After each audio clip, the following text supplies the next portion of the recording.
let's talk about this 2005 Dodge Durango. Now, what I'm about to do, or what's going on, is checking the light on. Of course, you can see it's a 5.7 Hemi. Checking the light on for EGR valve circuit solenoid.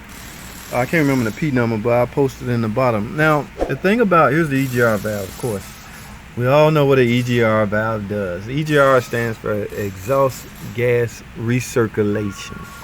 Okay, it just simply want to recirculate the unused exhaust gases. All right, back into the intake to burn at a later time. So, like I said, I'm getting ready to replace this. The thing about the EGR valve, because look, this look fairly new.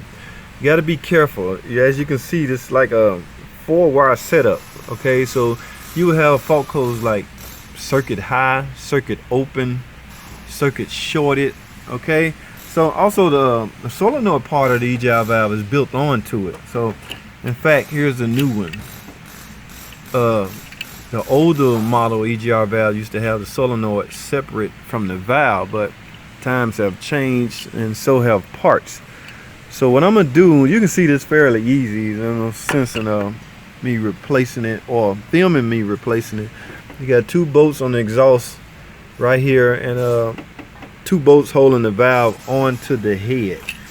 Okay, so what I'm gonna do is take that off and replace this one. Because this still looks new, I had to go to the customer and find out if they just replaced it. That's where you got to be extra careful, is because sometimes cars are coming to the shop with that particular part already replaced and they don't tell you. So if that's the case, then you need to do further diagnosis. I know every time somebody see a particular fault code with a particular name, they just simply want to replace that particular part. Okay, but I wouldn't get into a habit of doing that based on the name of the fault code. In other words, you see an EGR code does not mean you need an EGR valve. Okay, like I say, there's different kinds of codes: circuitry code, open code, shorted code. So, which could easily be wiring. You know, keep in mind the wires that go from here actually go into the controller. So, all those wiring has to be intact. That's the way you communicate from the actual part to the actual computer. The wires transfer that information. Okay, so I'm about to replace this. And back to my point is, they did say they replaced this 4 months ago. It looks like one of the cheap aftermarket. Now, I don't want to dog out the aftermarket parts, but it's nothing like good quality Mopar parts. You know what I'm saying? So, like, if the part you're using is the part that the manufacturers recommend, then it'll be a good idea to use that part.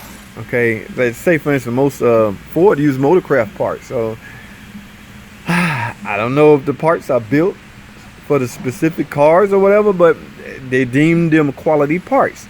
Like, I would never use aftermarket parts such as cam sensors, crank sensors, ignition sensors. See what I'm saying? That's just a no-no for me. That's my own personal belief. Everybody have their own way of thinking, and that is even 02 sensors I would try to refrain from using as aftermarket. So, but for the most part, right now I'm finna replace this EGR valve and erase the code, go drive it, or run the monitor. She's chasing emissions, trying to get emissions, and of course we all know I'm here in Georgia, so you can't pass an emission with a check engine light on. So obviously she got to get that off. I'm gonna do the drive cycle. Y'all know what a drive cycle is. I gotta get in all the parameters for the monitors to run. I got a whole video coming up on how to do that. You don't have to get on the freeway and go 100 to 200 miles. It's all about parameters, and if you are in those parameters, will those monitors run? Okay, so I'll go over that on a separate video. So let me get this wrapped up, put the EGR valve on, go test drive it, make sure all the monitors run, and that'll be a wrap, man. So thanks for watching. Comment, subscribe, and I'll see y'all.